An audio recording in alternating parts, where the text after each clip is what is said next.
premières heures du 23 juin, le monde s'est réveillé avec un signe clair que le conflit au Moyen-Orient avait franchi un nouveau palier. L'Iran a lancé des missiles balistiques contre la base aérienne d'Al-Udeid au Qatar, la principale installation militaire des États-Unis dans la région. L'attaque était une réponse directe à la destruction de 3 centrales nucléaires iraniennes survenues quelques jours plus tôt lors d'une opération conjointe des États-Unis et d'Israël. L'offensive iranienne, bien que symbolique et annoncée à l'avance, a eu un impact politique et stratégique profond, ravivant la crainte d'un affrontement direct entre puissances mondiales. Soyez les bienvenus à Vie à la caserne. Plus de 8000 militaires américains sont déployés sur la base militaire du Qatar, qui accueille également des troupes britanniques. Malgré cela, l'attaque a été soigneusement calculée.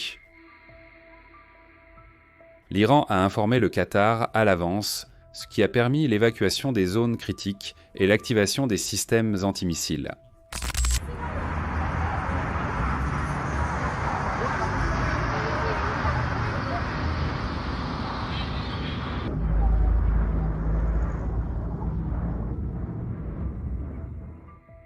Il n'y a pas eu de victimes ni de destruction significative, mais le message était clair.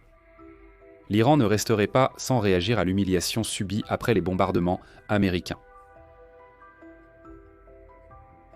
La presse internationale, y compris le New York Times, a souligné que l'attaque iranienne avait plus de valeur symbolique que militaire. L'objectif était de rééquilibrer le jeu et d'offrir au régime iranien une issue politique face aux pressions internes. La direction iranienne devait montrer sa force à sa population, surtout après l'exécution de commandants militaires liés à l'ayatollah Ali Khamenei, ce qui a accentué le climat d'instabilité interne. Le tir de missiles iranien a également été interprété comme une tentative de préserver l'honneur national face aux attaques dévastatrices menées par les États-Unis. Washington, de son côté, a vu cette riposte préparée avec prudence. Et Trump, sous la pression de ses alliés et de ses opposants, a indiqué qu'il ne compte pas intensifier la guerre pour le moment. L'Iran tente ainsi de se repositionner comme un acteur rationnel dans la crise, tout en signalant son ouverture à un cessez-le-feu et à la reprise des négociations.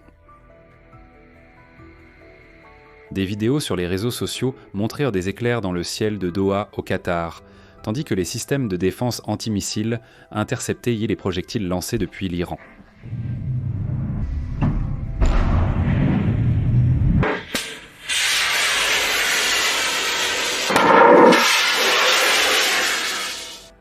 La suspension du trafic aérien et la déviation des vols de Qatar Airways ont renforcé le climat d'urgence, même en l'absence de victimes confirmées. La garde révolutionnaire islamique, la branche militaire la plus redoutée d'Iran, a revendiqué la responsabilité de l'attaque. Dans un communiqué, elle a déclaré que les bases américaines sont vulnérables et que toute violation de la souveraineté iranienne sera répondue avec force. Ce geste était un message direct à Israël ainsi qu'au Royaume-Uni, qui possède une présence militaire sur la base d'Al-Udeid. Le Qatar, bien qu'ayant été informé à l'avance, a publiquement condamné l'attaque et a déclaré qu'il envisagerait une réponse proportionnée. La diplomatie locale tente maintenant d'éviter que son territoire ne devienne un champ de bataille.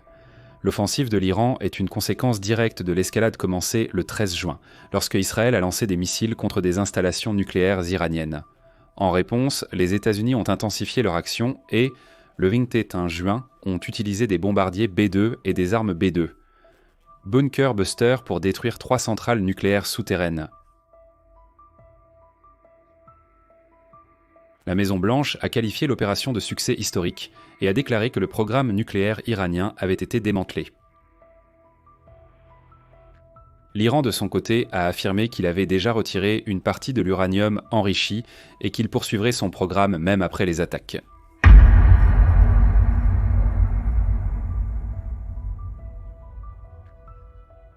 Au milieu des tensions, le président du Brésil est resté en contact avec des représentants internationaux, orientant ses déclarations davantage en faveur de l'Iran que pour la paix elle-même.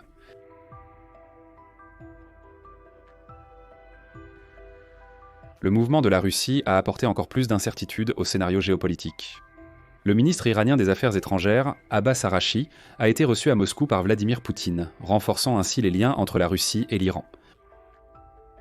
Les Iraniens attendent un soutien politique de la Russie, même si Moscou évite de s'engager à fournir une aide militaire directe. Poutine a signé avec Téhéran en janvier 2025 un accord stratégique sans clause de défense mutuelle. Même ainsi, le Kremlin a ouvertement critiqué l'offensive menée par Israël et les États-Unis, affirmant que la stabilité de la région est menacée. Interrogé sur l'aide possible de la Russie à l'Iran, le porte-parole russe Dmitri Peskov a déclaré que tout dépend des besoins de Téhéran. Il a rappelé que la médiation diplomatique de la part de Moscou constitue déjà en soi une forme de soutien. La Maison-Blanche a déclaré qu'elle ne compte pas élargir les attaques, mais que toute nouvelle agression contre des bases américaines ou celles de ses alliés sera répondue avec force. Le gouvernement de Donald Trump tente de maintenir une image de contrôle sans laisser de brèche pour l'avancée iranienne. Les spécialistes affirment que l'Iran a atteint 2 objectifs avec cette attaque symbolique: démontrer sa force intérieure et ouvrir la voie à un cessez-le-feu. La stratégie semble avoir fonctionné, du moins temporairement, et pourrait conduire à une pause dans les hostilités. Des analystes militaires estiment que l'Iran adopte une posture calculée pour maintenir son image de force auprès de sa population, tout en cherchant à faire pression sur la communauté internationale afin de contenir les actions d'Israël. Cette stratégie permet au régime de négocier sans paraître faible, même après la destruction d'importantes installations nucléaires. Le climat intérieur en Iran s'est détérioré avec l'intensification des manifestations contre le gouvernement depuis les premières attaques contre le pays. L'exécution de généraux liés au cercle proche de l'ayatollah Ali Khamenei a été perçue comme un signe de faiblesse au sein des hauts rangs et de lutte pour le contrôle du pouvoir. La peur du régime est si grande que le dirigeant iranien se cache dans des bunkers secrets, craignant une attaque visant à l'exécuter ou une opération israélienne pour le capturer.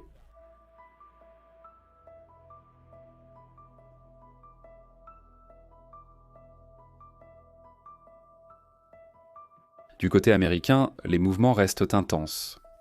L'envoi de renforts vers les bases de la région et le déplacement d'équipements stratégiques montrent que le risque d'un nouveau conflit est réel. Pendant ce temps, le Qatar tente de s'équilibrer entre la nécessité de maintenir des relations avec l'Iran et celle de préserver les accords militaires avec les États-Unis. L'attaque contre son territoire a placé le petit émirat au centre d'un conflit qu'il essaie clairement d'éviter. Au final, la question qui résonne dans les coulisses des ambassades et dans les centres de commandement militaire est simple. Que va-t-il se passer ensuite ? L'Iran veut-il la paix ou cherche-t-il seulement à gagner du temps ? Vladimir Poutine est-il en mesure d'envoyer des armes ou des militaires pour soutenir l'Iran ? Laissez votre avis dans les commentaires et débattons ensemble de ce nouveau scénario géopolitique qui est en train de reconfigurer le monde.